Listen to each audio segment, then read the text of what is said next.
Sir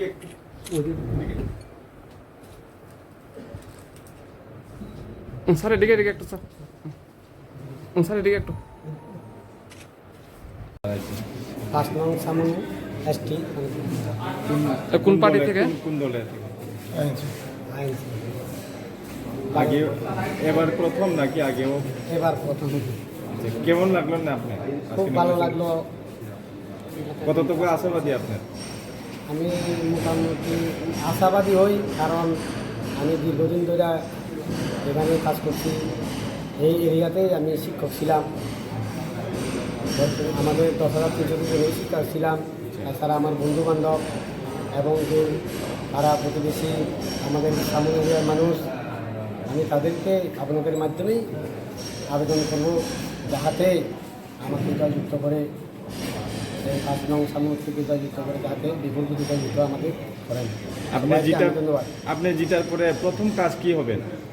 আমার জিতার পরে প্রথম কাজ যে আমাদের যে সামু যে মানিকপুর থেকে যে রাজদ মানিক সামু থেকে রাজগোবিন্দ বাড়ি এই রোডগুলো খুব খারাপ। এই রোডগুলোর জন্যই আমি সব কিছু জনসাধারণের জন্য দেখা প্রথম আমি যদি আমাকে যদি সবাই এই এরিয়ার লোক যদি আমাকে মিলে যদি এডিসিতে পাঠায়, তাহলে প্রথম আমি দাবি করবো স্কুলগুলোতে যে সিঙ্গেল স্টাফ আছে ওই সব স্কুলগুলোতে যাহাতে প্রয়োজন যতগুলো স্টাফ দরকার তাতে পূরণ করে। যেমন যেসব স্কুলগুলো রাস্তাঘাট খারাপ, মাস্টার মহাশয়গুলো যেতে পারে না, একজন সিঙ্গেল স্টাফ, ওই জন্য আমি কথা বলবো তাদের জন্য। যে যেমন সর্বশিক্ষা শিক্ষক তারা খুব বেতন কম, হ্যাঁ, তারা যাহাতে রেগুলার হয়, সব কিছু নিয়ে আমি যাহাতে গিয়ে ডিসিতে গিয়ে কথা বলতে পারি।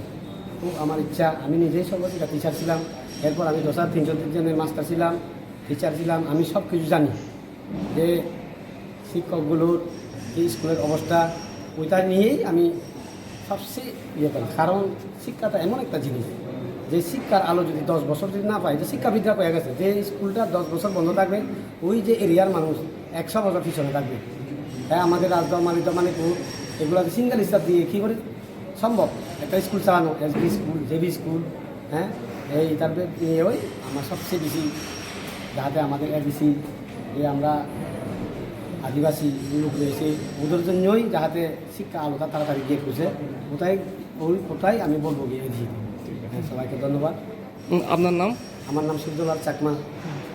কংগ্রেস থেকে না? হ্যাঁ, কংগ্রেস।